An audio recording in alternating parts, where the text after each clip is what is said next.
ఒక baby steps వేసుకుంటూ ముందుకెళ్తున్నా. Maybe ఇది నా ఫస్ట్ రిలీజ్ కాబట్టి మూవీ నాకు ఇంకొక స్టెప్ ముందరికి వెళ్తే చాలు. సో యూట్యూబ్కి చాలా రోజులు చేశాను. దాంట్లో మంచి వెబ్ సిరీస్లు అన్నీ కొంచెం ఓకే వ్యూవర్షిప్ ప్రకారం కూడా చాలా బాగుంటాయి. దాని తర్వాత ఓటీటీస్ చేశాను. ఇప్పుడు ఫిలిం బయటకు వస్తుంది. సో నేను చూసుకుంటే చిన్నప్పుడే పెద్ద పెద్ద సినిమాలో చేశా, బట్ ఇక్కడ మళ్ళీ ఆ స్టేజ్ రావడానికి నాకు టైం పడుతుంది. బట్ మేబీ వన్ డే నా విష్ ఫుల్ఫిల్ అవుద్దని అనుకుంటున్నా. So hopeful. కానీ మీరు అబ్జర్వ్ చేస్తే ఇప్పుడు ఈ మధ్య చైల్డ్ యాక్టర్స్ ఎవరైతే ఉన్నారో వాళ్ళు they are giving good success అబ్బా, గుడ్ హిట్స్ కూడా ఇస్తున్నారు. లైక్ రోషన్ కానివ్వండి, వీళ్ళందరూ నేను అబ్జర్వ్ చేస్తే తేజ సజ్జయ్ గారు, దీస్ ఆల్ గైస్.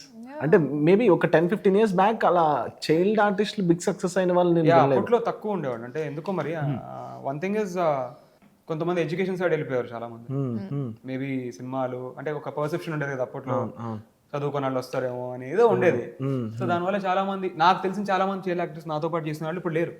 కొంతమంది డాక్టర్స్ అయిపోయారు, కొంతమంది వేరే ఇంజనీర్స్ అయిపోయారు, డిఫరెంట్ ఫీల్డ్స్లోకి వెళ్ళిపోయారు.